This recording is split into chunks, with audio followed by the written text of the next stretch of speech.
More past history about me. When I was a child, my dad used to beat my mom. I don't actually remember seeing him ever hit her. He said that my mom put that in our heads. But I remember being probably 8 or 9 and thinking to myself, I'm going to tell him the next time he wants to hit my mom, he's going to have to hit me first.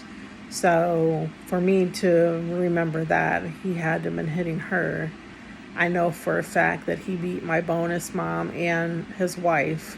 So, and I grew up thinking, I'm going to fight back. I'm not going to be weak like them. I'm going to fight back.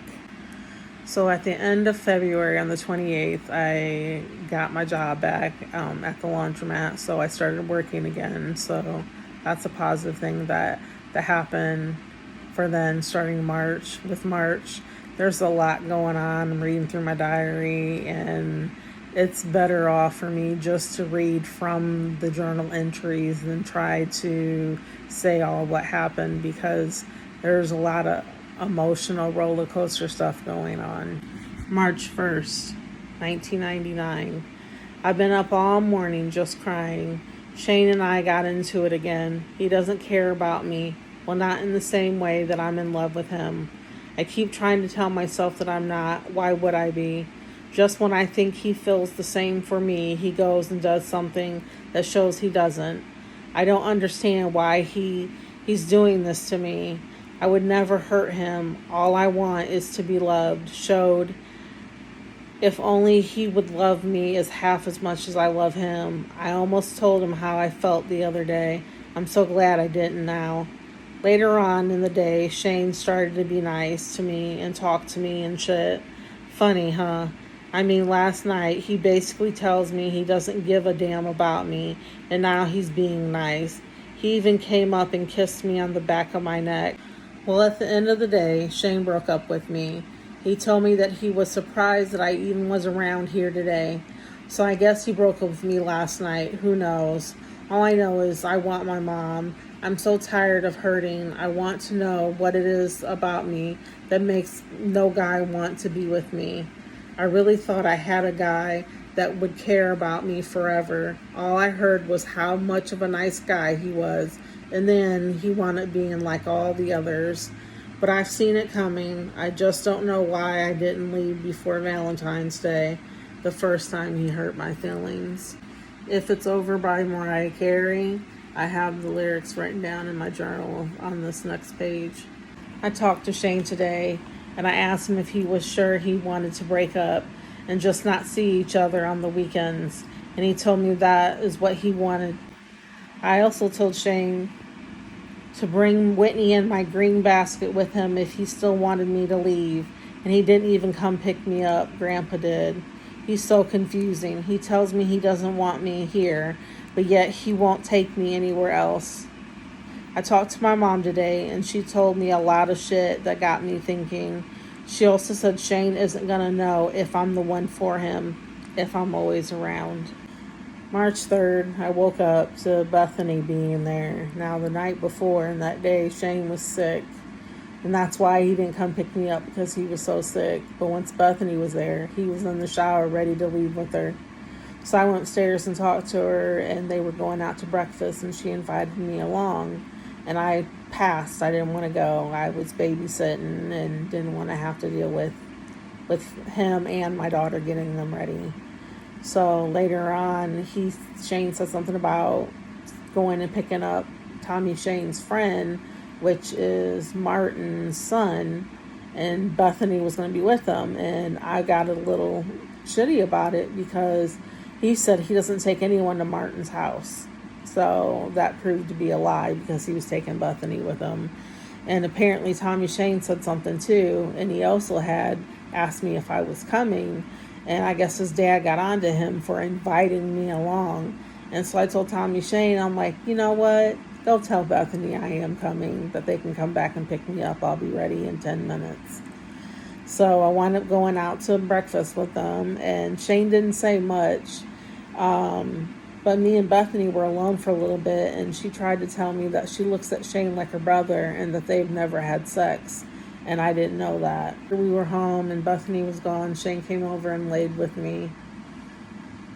I thought he was just trying to be loving, but he really just wanted to have sex. And after we did, he pulled out, and that was unusual for him at that point. He hadn't been doing that, and I kind of wondered what was up and wondered if he didn't want to have sex just simply because he had been around Bethany and was turned on by her. Also, I write about how I've been bitching and bitching and bitching about us going and doing something, spending time together, and Shane never knowing what to do. We never go do anything. But when Bethany shows up, he has 101 suggestions of things to go out and do with her. Always makes all these bullshit excuses why we can't go and do anything, and I'm just fed up with it. Bethany had left. She had mentioned, for us to stop by, and Shane's like, I will, and she's like, well, bring your girlfriend along with you. And after she was gone, Shane said she was just trying to start shit. I'm pretty convinced that he's only with me because he doesn't have anyone else to be with. This band that I really like called Deadspin is playing at the bar this weekend, and I'm going to go see them regardless because I think the lead singer is hot. So on the 5th of March, I went over to Shane's, and he had been gone since 11 o'clock with Bethany, and it was 2 o'clock in the afternoon. Not sure when he made it home, but when he did, he was playing around with me, implying that he wanted sex. And of course, I'm thinking it's because he'd been with Bethany all day. I asked him if he wanted to go out, and he actually did, and I was surprised, but I'm the one paying for it, so why wouldn't he want to go out? He's not paying for it. It's how I felt. But we went to go see Deadspin play, and they weren't at the bar that we went to, so we went to a different bar, and they were there instead, and so that was pretty awesome. I write in my journal that we got home at 2 a.m., and Shane still wanted to have sex. And oh my God, it was so fucking great. Better than all the others. I really felt like we were bonding. Then we sat up and talked, and at first I was thinking, this is it. He's the one. I told him how the song Angel of Mine by Monica reminded me of him and everything. And he decided to start talking about the threesome that he had, forgetting that he's already told me about it and that it involved Bethany. So I told him, you've already told me about this, to get him to stop talking about it. I told him that I thought he was in love with Bethany, and he really didn't deny it. He said that she doesn't want to be with him, and so I feel like he's with me just because she won't be with him. And I can't be mad at him. He had feelings for her before me, but he shouldn't have got involved and had to try to have a relationship with me if he was in love with somebody else. The next day I had to work, and some guy came on to me, wanted to take me out, and of course I declined. And when I was telling Shane about it later that day, he said I could have missed the opportunity to be with Mr. Right. He could have been the one. Who says that to their girlfriend? I feel like Shane wants me to find somebody else so that I can dump him, and that way he doesn't have to be the bad guy. So when I started to feel serious about Shane, which was very early on, of course, when I first started talking to him, I made the conscious decision to stop hanging out with this guy named Phil. Because when I mentioned very early on in the beginning that I had fallen in love with somebody after I left my husband, that was Phil. And I felt like I couldn't try and be a friend to Phil, knowing I had feelings for him, if I was going to be serious about having a relationship with Shane. So I ended that friendship, and I stopped hanging out with other guys too that I had been sexually intimate with, because I felt like it was inappropriate. So on the 7th, I work and I talk with this lady that comes into my job about Shane, and she basically tells me that if he doesn't want me for who I am right now, without changing, even if I do change, he's still not going to want me, because he's got to want me for me first. I know 100% sure that things aren't going to be right with Shane. And I just really was hoping that he was going to be that guy that was going to love me for me forever. And I know that's not going to be the case. Shane's supposed to come pick me up tonight and bring my stuff with him and take me to my aunt's, where I'm going to be living with her now. I really hope he does, because I don't want to be around him and be at his house anymore. I'm really trying to build up a wall to protect my heart from him, but it seems like for every 2 bricks I put up, he pulls 3 of them down. I know now he doesn't want me, so why am I trying to get my heart broke? Why am I even still with him when I know he doesn't want to be with me? He wants Bethany. He claims he's just Bethany's friend, but I know better than that. I know he's thinking that if he's there for Bethany, she's gonna eventually see that and see that he's the one, he's always been there, and that she's gonna choose him. But that's never gonna be the case. And I know, because I went through that with Phil. This whole thing with Shane it's really got me confused. I feel like he's got to care about me. Why else? Why? I mean, he's loving all over me, so of course he's got to care about me.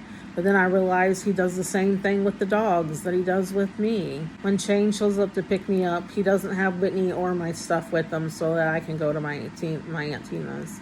Later that night, we had sex, and afterwards he held me all night long. And he just laid there with a big old smile on his face. And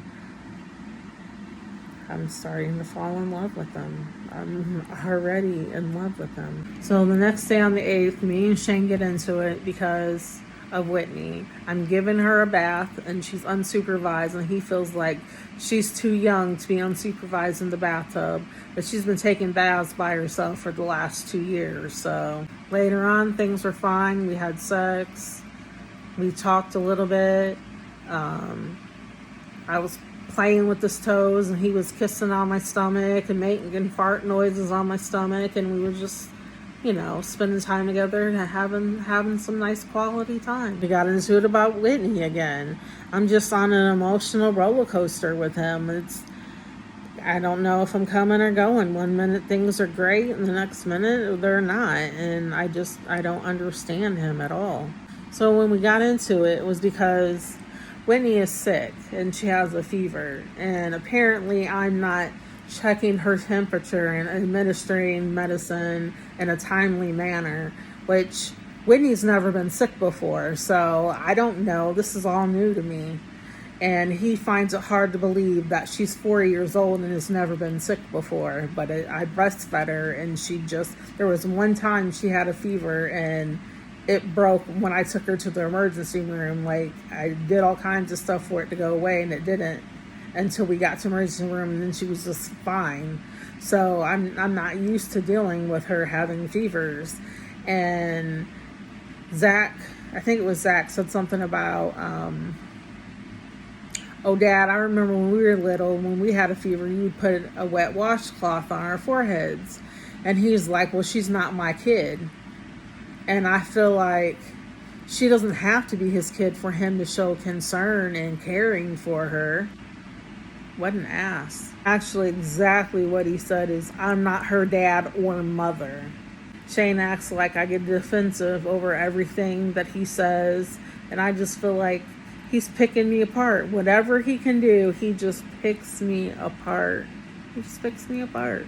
I know no matter how much I change, how much I try to be that person that showing him support and caring, and that I'm not going to hurt him, he's not going to change the way he feels for me. It's not going to work, just like that girl at my job said. I say in my journal, now he's bitching at me because I'm writing about him in this. What the fuck? Who gets mad because you're writing about somebody in their journal? My journal. He's mad because I'm writing about him in my journal. I already can't talk to anybody about him. Now I can't write about him. You want to know why? Because I might show somebody what was said. This shows how he acted towards me, and he doesn't want anybody to see how mean and cruel and how he's a bad guy. he doesn't want anybody to know that. I don't know why he just doesn't take me to my Aunt Tina's house. That way I don't have to be there around him. I feel like he doesn't want me there, so why doesn't he just take me somewhere else? Why doesn't he just take me home? On the night, things seem to be all right. Bethany stopped by. March 10th. I guess I put a hickey on Shane's neck, and he doesn't want me to do that. He's a businessman, not a teenager or something like that. Shit, I don't know why he even has sex with me. I can't suck on his neck. I can't scratch his back. I can't moan because of the other people in the house. What's the point of having sex if he wants me to just lie there like I'm dead? Shit, I'm sorry. I enjoy having sex with him, that I get into it. If he wouldn't make it so good like he does, make me feel as good as it does, or I would just, why would he just want me to lay there? But shit, who wants to fuck a dead dog? Where he finds something every day to bitch at me about. I just keep waiting for him to realize that day that he realizes that I'm not going to do anything to hurt him. I keep waiting for the day that he'll realize it's me and he'll love me too. But I don't think it'll ever happen. And I wonder if it's me or all the heartbreak he's been through. I don't know. I just really want us to have something special that's going to last. Shane tells me that he can't promise me anything, or that we'll never part. That's fine. But it would make the world to me if for the moment that's how he felt. I knew things will be better. I know things will be better for me once I get my apartment. I can do what I want when I want. I'll have my job and things will be better. I just wish I had magical powers to mend his broken heart and distrust in women. Overall, I know Shane is a good guy, and I may not be the one for him, but I hope he'll be able to find the happiness he deserves. The 11th. I called my mom, and she doesn't know what to think of Shane. The only thing she could say, for one, is if I was white, things with Shane would be different, and that she thinks my feelings for him are more than his feelings for me, which I don't doubt that. The night ended with me and Shane getting it on. March 12th, Dustin stopped by. Didn't do much today, just rustled around a lot with Shane. The 13th, I don't have Whitney, and Shane went to bed between 9:30 and 10 o'clock. He had money. I had no kid, and we did nothing. He went to bed on me. March 14th, it talks about how I was extremely horny, and me and Shane started to have sex, and he went limp on me. What the fuck was up with that? He did recover, and we finished. Now he's being a dick. Every time I try to have a conversation with him, he just basically ignores me. I don't even understand why he's with me. I have this stuffed raccoon that my dad gave me when I was a little girl, and I used to sleep with it. And so I had it in the bed with us, and he took it from me, and he was like trying to cuddle up to it, and I was trying to take it back, and I couldn't get it from him. And so I wrapped my arms around him, and we just kind of I held him while he held the raccoon. And he asked me how my day was, and he was very affectionate and loving and kissing all on me.